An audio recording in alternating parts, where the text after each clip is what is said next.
मिठास शब्द का विलोम निम्न में से कौन सा है?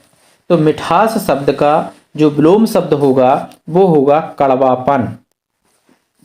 कड़वापन मिठास का विलोम शब्द है। आगे है कि अकारण शब्द का विलोम शब्द इनमें से कौन सा है? तो अकारण शब्द का जो विलोम शब्द होगा वो होगा सकारण या कारणवश। ये इसका राइट आंसर है। आगे बढ़ते हैं अगले प्रश्न के लिए। तो पर बारों डर वसी सुन राधिके सुजान, तो पर बारों डर वसी सुन राधिके सुजान, तू मोहन की ठर वसी के हैं उर्वशी समान। उर्वशी समान। तो इसमें दोहे में कौन सा अलंकार है? तो इस दोहे में यमक अलंकार है। यमक अलंकार वह अलंकार होता है जब एक शब्द आए, एक से अधिक बार आए और हर बार उसका अर्थ भिन्न हो, तो वहां पर यमक अलंकार होता है। इसमें तो पर बारों डर बसी सुन राधिके सुजान, तू मोहन की उर्वशी, उर है ये ठुर की जगह ठर लिख गया है, उर्वशी के उर्वशी समान। अब उर और उर दो शब्द यहां पर आए हैं और दोनों के अर्थ अलग अलग हैं। तू मोहन की उर्वशी यानी कि उर्वशी, उर्वशी माने प्रेयसी। तू मोहन की उर्वशी उर्वशी समान यानी कि उर में माने हृदय, इस उर का हृदय ये होता है हृदय अर्थ। और ये उर्वशी समान, उर्वशी, उर्वशी जो कि प्रेयसी के रूप में है, ये जो इंद्र की परी का नाम था उर्वशी। तो ये उर्वशी उस तरफ की ओर ध्यान दे रहा है और ये हृदय। तो यहाँ पर एक उर के दो अर्थ हैं, इसलिए यहाँ पर यमक अलंकार है। आगे बढ़ते हैं। कनक कनकते सौ गुनी मादकता अधिकाय में कौन सा अलंकार है? तो कनक कनकते सौ गुनी मादकता अधिकाय, या खाए बोरात जग हुआ पाए बोराय। तो इसमें जो कनक शब्द है इसके भी दो अर्थ हैं, यानी कि जो कनक है उसका एक अर्थ है स्वर्ण यानी कि सोना, और दूसरे कनक का जो अर्थ है उसका अर्थ है धतूरा। तो एक कनक दूसरे कनक से 100 गुना कीमत रखता है, इसलिए कनक के दो अर्थ होने से यहां पर यमक अलंकार हो जाएगा। सी इसका राइट आंसर हो जाएगा। अगला प्रश्न है कि जैनेन्द्र कुमार द्वारा रचित कहानी संग्रह नहीं है, यानी कि जैनेन्द्र कुमार के द्वारा रचा गया इनमें से कौन सा कहानी संग्रह नहीं है? तो ये कहानी संग्रह इंसान के खंडहर, यहाँ पे खंडहर शब्द लिखना मिसप्रिंट हो गया, तो इंसान के खंडहर ये पूरा है इसका, इंसान के खंडहर, ये जैनेन्द्र कुमार द्वारा रचित कहानी संग्रह नहीं है। जबकि अगर ये इनके द्वारा नहीं है तो ये जो इंसान के खंडहर जो कहानी संग्रह है ये मोहन राकेश द्वारा लिखा गया ये कहानी संग्रह है। और इस जो इंसान के खंडहर हैं इस पुस्तक का प्रकाशन राजपाल एंड सन्स द्वारा, राजपाल एंड सन्स द्वारा वर्ष 1950 ईस्वी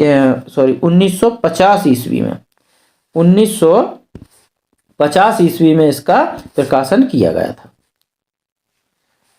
और ये बाकी की जो जैनेन्द्र कुमार के हैं, नीलम देश की राजकन्या, पाजेब और बातायन, ये जैनेन्द्र कुमार के कहानी संग्रह हैं। केवल इंसान के खंडहर जैनेन्द्र कुमार के कहानी संग्रह नहीं है, ये मोहन राकेश का कहानी संग्रह है।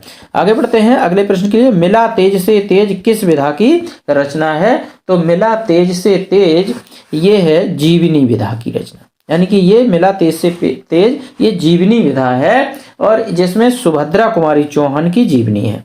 ये सुभद्रा कुमारी चौहान की जीवनी है इसमें, और ये जो जीवनी थी ये इनकी पुत्री यानी कि सुभद्रा कुमारी चौहान की पुत्री सुधा चौहान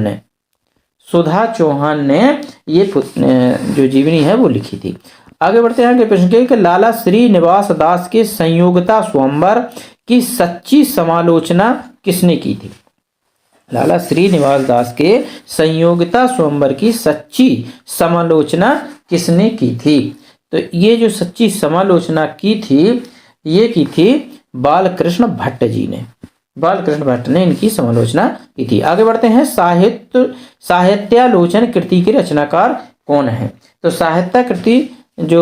साहित्यालोचन जो कृति है उसके रचनाकार हैं श्याम सुंदर दास, यानी कि ए इसका राइट आंसर हो जाएगा। आगे बढ़ते हैं अगले प्रश्न के लिए।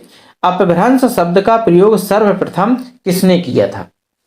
तो ये बहुत ही इंपॉर्टेंट प्रश्न है और ये सभी परीक्षाओं की, जो भी परीक्षा की आप तैयारी कर रहे हैं उनके लिए अत्यंत महत्वपूर्ण है। खासतौर से टीजीटी पीजीटी और केवीएस में जो टीजीटी पीजीटी है उसके लिए, और जो एमपी टीईटी जो वर्ग 1 निकली है उसके लिए भी अत्यंत महत्वपूर्ण है। तो वैसे तो ये सभी परीक्षाओं में अति महत्वपूर्ण प्रश्न है। अगर चैनल पर नए हैं तो सब्सक्राइब कर लीजिए और वीडियो अच्छा लगे तो लाइक कर दीजिए। चलिए, इसका जो उत्तर है, अपभ्रंश शब्द का प्रयोग सर्वप्रथम किसने किया था? तो ये किया था भामह जी द्वारा किया गया था। और भामह जो थे वो संस्कृताचार्य, यानी कि संस्कृत के विद्वान थे। ये संस्कृत साहित्य में ये अपनी रचनाएं लिखते थे, सुप्रसिद्ध आचार्य थे संस्कृत के ये, और इन्हें अलंकार संप्रदाय का जनक भी कहा जाता है। ये अलंकार संप्रदाय के जनक माने जाते हैं भामह कवि। आगे है, ध्वनियालोक किस तत्व से संबंधित है? तो ध्वनियालोक ध्वनि तत्व से संबंधित है, यानी कि इसका राइट आंसर डी हो जाएगा। और ये जो ध्वनियालोक है ये आनंद वर्मन द्वारा रचित है। इसके जो रचयिता हैं वो है आनंद वर्मन है इसके रचयिता। आगे बढ़ते हैं अगले प्रश्न के लिए कि फणीश्वर नाथ रेणु की कौन सी कहानी है? इनमें से फणीश्वर नाथ रेणु की कौन सी कहानी है? तो ये है रसप्रिया। फणीश्वर नाथ रेणु की रसप्रिया कहानी है। और रसिक प्रिया जो है, ये रसिक प्रिया है ये कहानी है केशवदास की। केशवदास जी द्वारा रचित है ये रसिक प्रिया। और रस आखेटक और प्रिया नीलकंठी, ये दोनों रचनाएं जो है रस आखेटक और प्रिया नीलकंठी, ये जो रचना है ये कुबेरनाथ राय की रचना है। कुबेरनाथ राय की रचना है। आगे बढ़ते हैं कि दुष्प्रकृति शब्द का संधि विच्छेद क्या होगा? तो दुष्प्रकृति का जो संधि विच्छेद होगा वो होगा दुहधन प्रकृति। 20 का राइट आंसर हो जाएगा। और ये विसर्ग संधि है, ये विसर्ग संधि के अंतर्गत आएगी। विसर्ग संधि है और विसर्ग का मतलब ये है इसमें कि विसर्ग से पहले, जैसे ये दुह है, ये दुह, तो दुह से पहले आ और आ के अतिरिक्त, यानी कि इन दोनों आ के अतिरिक्त कोई स्वर आता है, यानी कि कोई भिन्न स्वर आता है। और बाद में यदि देखिए का हो, खा हो, पा हो या फिर फा हो, यदि इनमें से कोई वर्ण आता है तो इनके पहले सा बन जाता है, ये सा हो जाता है। जैसे देखिए दुहधन प्रकृति में सा बन गया, दुष्प्रकृति हो गया। अगला प्रश्न है कि सौरसेनी अपभ्रंश से किस उपभाषा का विकास हुआ? तो सौरसेनी अपभ्रंश का जो विकास हुआ है वो राजस्थानी उपभाषा का विकास हुआ है। सौरसेनी अपभ्रंश से राजस्थानी उपभाषा का विकास हुआ है। और सौरसेनी अपभ्रंश जो है ये सौरसेनी भाषा हिंदी, ब्रज भाषा, मेवाती, मारवाड़ी, शेखावटी, हाड़ौती जैसी कई भाषाओं के मिश्रित झुंड को राजस्थानी भाषा कहते हैं। यानी कि इसमें कई भाषाओं जो उपभाषाएं हैं वो मिली हुई हैं। कौन कौन सी भाषाएं? जैसे कि हिंदी भाषा मिली हुई है, इसमें ब्रज भाषा मिली हुई है राजस्थानी में, और मेवाती भाषा मिली हुई है, मेवाती, मारवाड़ी भाषा मिली हुई है, मारवाड़ी, इन सब के मिले जुले को राजस्थानी भाषा कहते हैं। और ये जो भाषा है ये देवनागरी लिपि में लिखी जाती है। राजस्थानी भाषा जो है भारत के राजस्थान प्रांत और मालवा के क्षेत्र में अधिकतर बोली जाती है। आगे बढ़ते हैं अगले प्रश्न के लिए कि वर्तनी की दृष्टि से शुद्ध शब्द चुनिए। वर्तनी की दृष्टि से इनमें हमें शुद्ध शब्द चुनना है कि कौन सा शुद्ध शब्द है। क्या अनुच्छेद ऐसा लिखा जाता है? ऐसा नहीं लिखते हैं। अनुच्छेद ऐसा भी नहीं लिखते हैं, अनुच्छेद ऐसा लिखते हैं। सी इसका राइट आंसर है। अनुच्छेद का मतलब होता है कि किसी भी शब्द, वाक्य या सूत्र से संबंध विचार एवं भावों को अपने अर्जित ज्ञान या निजी अनुभूति से संजोकर प्रवाहमयी शैली के माध्यम से गद्य भाषा में अभिव्यक्त करना अनुच्छेद कहलाता है।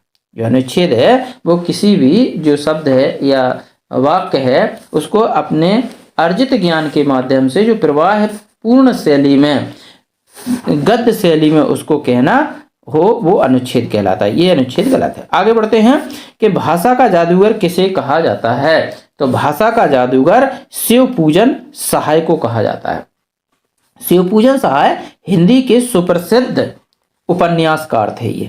ये उपन्यासकार भी थे, ये एक कहानीकार भी थे, बहुत बड़े कहानीकार थे, संपादक थे और एक पत्रकार भी थे। इतने सारे पदों से सुसज्जित थे ये शिवपूजन सहाय।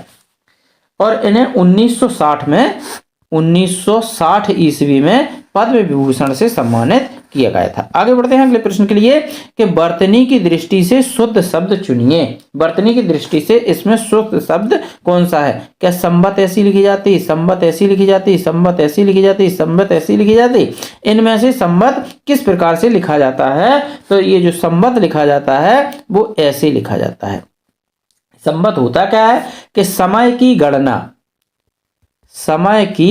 गणना के लिए जो भारतीय मापदंड है उसे हम संबत कहते हैं। अब भारतीय समाज में अनेक प्रचलित संबत हैं। मुख्य रूप से दो संबत ज्यादा प्रचलन में है। एक होता है विक्रम संबत, एक विक्रम संबत के नाम से जाना जाता है, और एक चलता है शक संबत।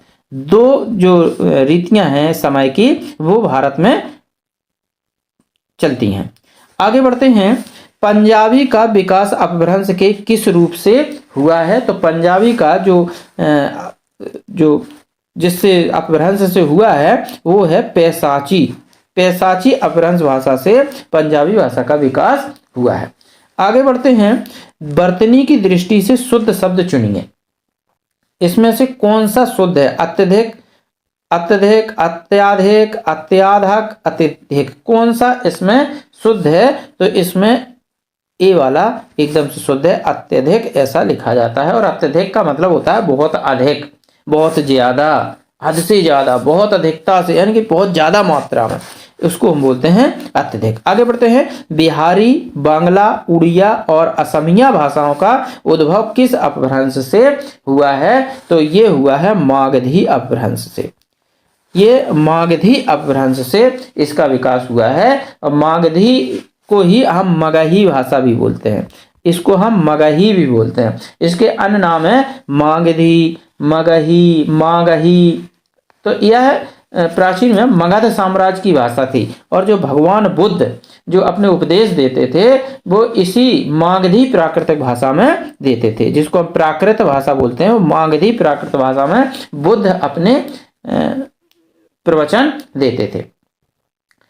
मागधी मैथिली और भोजपुरी भाषाओं में भी गहरा संबंध है, जिन्हें सामूहिक रूप से बिहारी भाषाएं भी कहा जाता है। मगही बिहार के मुख्यतः देखिए पटना में बोली जाती है, बहुत ज़्यादा अधिक संख्या में बोली जाती है, अधिक संख्या लोगों द्वारा बोली जाती है। गया में बोली जाती है, जहानाबाद में बोली जाती है और औरंगाबाद में बोली जाती है ये मगही भाषा।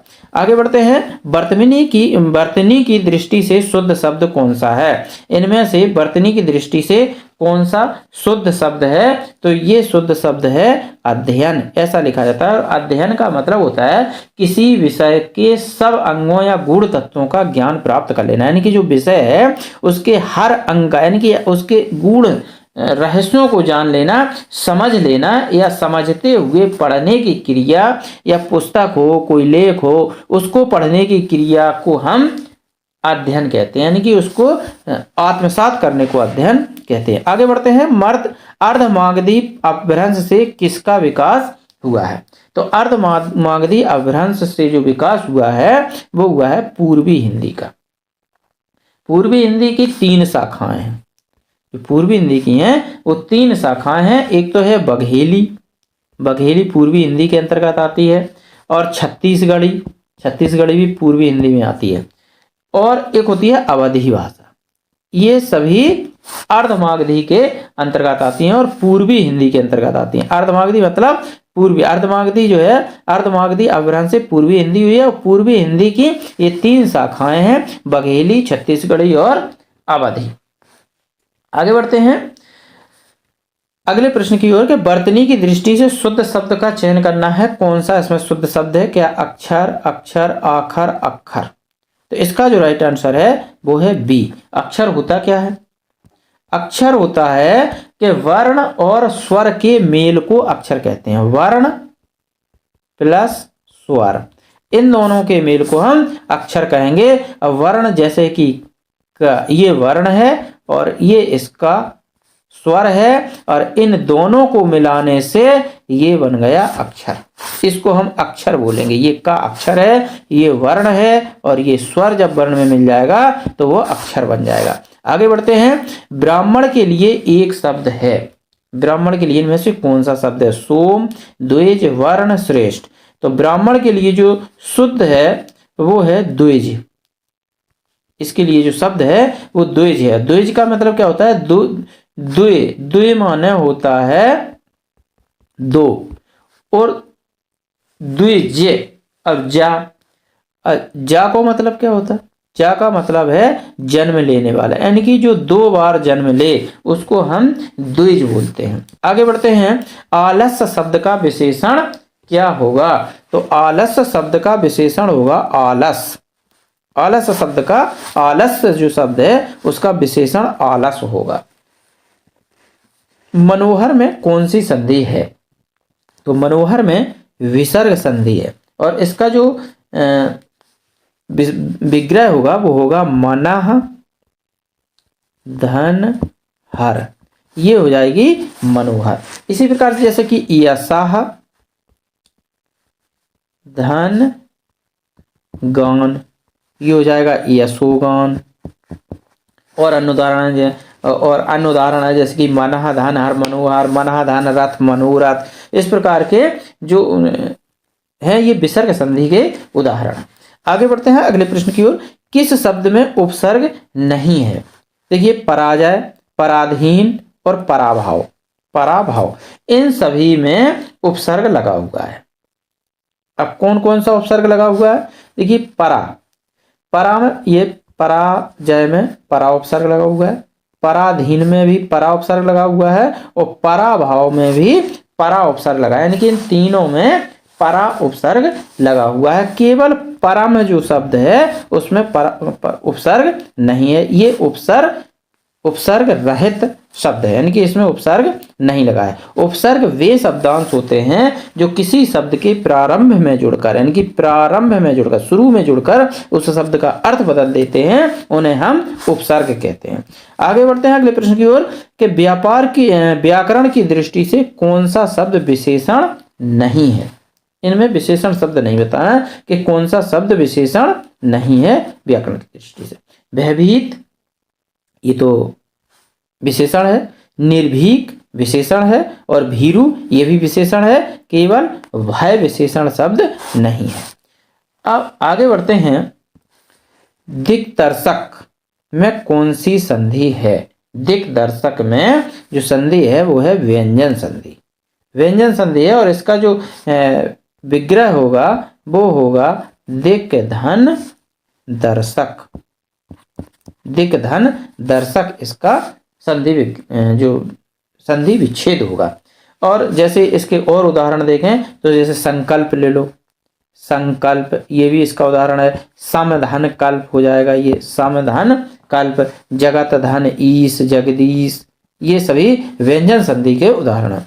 आगे है कि अत्यंत में कौन सा उपसर्ग लगा हुआ है? तो अत्यंत में अति उपसर्ग लगा हुआ है। अत्यंत में अति उपसर्ग है। उपसर्ग वे शब्दांश होते हैं जो किसी शब्द के प्रारंभ में जुड़कर उस शब्द का अर्थ बदल देते हैं, उन्हें हम उपसर्ग बोलते हैं। तो इसमें अति उपसर्ग लगा हुआ है अत्यंत में। इसका विग्रह होगा अति धन अंत, तो ये हो जाएगा अत्यंत।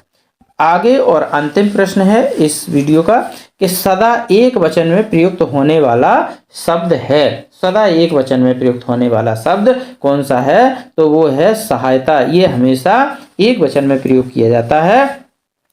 पौधे, पौधा का पौधे हो जाएगा, बहुवचन हो जाएगा। पुस्तक का पुस्तकें हो जाएगा, बहुवचन। लड़का का लड़के हो जाएगा, बहुवचन। केवल ये जो सहायता शब्द है ये हमेशा एक वचन में प्रयोग किया जाता है।